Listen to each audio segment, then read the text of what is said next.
Tiger Woods. You hear that name and it means so much more than just golf, right? His story isn't just a sports biography. No, it's a genuine paradigm shift, a story that completely rewrote the rules of an entire industry, pushed what we thought were the limits of human performance, and honestly, gave us one of the most compelling stories of a massive fall and an even bigger redemption that we've seen in our lifetime. And you know, it all started with this epic vision. Before he was a global icon, he was the subject of his father Earl's grand prophecy. I mean, think about that. This wasn't a plan to create a great golfer. This was a plan to create a revolutionary figure who was literally going to change the world. That is an unbelievable amount of pressure to put on a kid. Of course, if you're going to change the game, you first have to absolutely conquer it. And boy did he. 15. That's the magic number. 15 major championships. That tally puts him right up there on the Mount Rushmore of golf, just behind the legend, Jack Nicklaus. But his impact wasn't just on the leaderboard. Not even close. Look at this number. $279 million. Now, that's on his paycheck. That was the total prize money on the PGA Tour in 2008, right at the peak of his power. To really get how huge that is, we've got to go back to the very beginning. So let's dive into his origin story. See, Tiger Woods wasn't just some kid who was naturally good at golf. He was, pretty much from infancy, a meticulously engineered competitive machine crafted by his father with this singular, incredibly intense focus. The milestones are just staggering. I mean, at 2 years old, he's on national TV, putting against Bob Hope. At 3, he shoots a 48 for 9 holes, a score that, let's be honest, a lot of adult golfers would be thrilled with. And by 15, he's already snagged 4 straight junior world titles. This wasn't just raw talent. This was the result of a relentless, psychologically demanding training program designed to forge a competitor who was basically unbreakable. Okay, so all of this early success was building towards the moment he turned pro. When he left Stanford at age 20, it wasn't just a career move. It was the kickoff of a full-blown revolution in sports marketing, in economics, and in culture itself. These were the first 2 words he said as a professional. Hello, world. And Nike, in just a brilliant stroke of marketing, immediately spun that simple little phrase into a massive $40 million endorsement deal. That number was so high, it just shattered all the industry norms and instantly positioned him not just as an athlete, but as a true cultural icon from day one. And this slide, well, it puts the Tiger boom into perspective. Before Tiger came along, in 1996, the total PGA Tour purses were about $71 million. By his peak in 2008, that number had nearly quadrupled. And get this, the number of players earning over $1 million a year went from just 9 to 93. He wasn't just winning for himself. He was literally raising the financial tide for everyone in the sport. So, what fueled this economic explosion?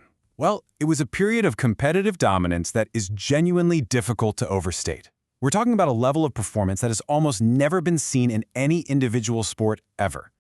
Just look at the Tiger Slam. From 2000 to 2001, he held all 4 of golf's major championships at the same time, something nobody had ever done in the modern era. And the margins of victory, they were just absurd. 15 strokes, 8 strokes. He wasn't just beating the best players in the world, he was absolutely demolishing them.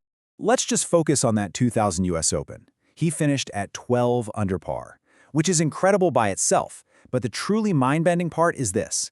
He was the only player in the entire field to finish under par. The only one.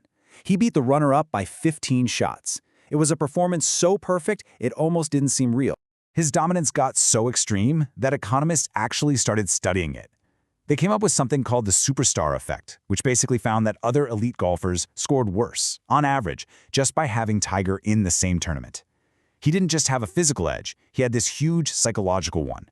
His mere presence was enough to make his rivals shrink. So how do you stop a force that seems unstoppable? Well, you literally try to change the playing field. Augusta National, home of the Masters, started this whole process called tiger-proofing. They physically altered their legendary course, making it longer, tougher, all in a direct attempt to neutralize his incredible power. I mean, that's the ultimate compliment, isn't it? But this myth of the invincible, untouchable icon, it was about to be shattered. The story takes a really dramatic turn here, as that perfect image fractures, revealing these deep cracks on both a personal and a physical level. It all came apart with just shocking speed in late 2009. From the tabloid story and that mysterious car crash to the public apology and his divorce, it all played out in this relentless media firestorm. The carefully built image of the disciplined family man was just completely destroyed, and big-name sponsors started running for the exit. And at the exact same time his personal life was collapsing, so was his body. That violent, high-torque swing that gave him so much power for so long was finally taking its toll. This timeline shows a relentless physical breakdown, one surgery after another, ending with a final desperate spinal fusion surgery in 2017 when he could barely even walk. And on the course, the results were just as brutal. In 2015, the same man who once dominated by 15 strokes shot an 82, the worst score of his entire career, and finished dead last. Commentators were saying it was tough to watch. The fall from that incredible peak was absolute and complete. But it's from this absolute bottom, this rock bottom, that one of the most improbable, most inspiring comeback stories in the history of sports actually begins. The impossible resurrection. And this was the question on everyone's mind, right? After the public humiliation, the broken body, the 4 back surgeries, was it just over? Could he ever be more than just a ceremonial figure in the sport that he once completely owned? Just think about this contrast for a second. The official medical goal of his spinal fusion surgery was simply to let him live a normal life without being in constant, debilitating pain. Competing for majors? That seemed like a total fantasy. And the outcome? A 15th major championship at the 2019 Masters. It's unbelievable. That winning moment was just pure catharsis. As he walked off the 18th green, he hugged his kids.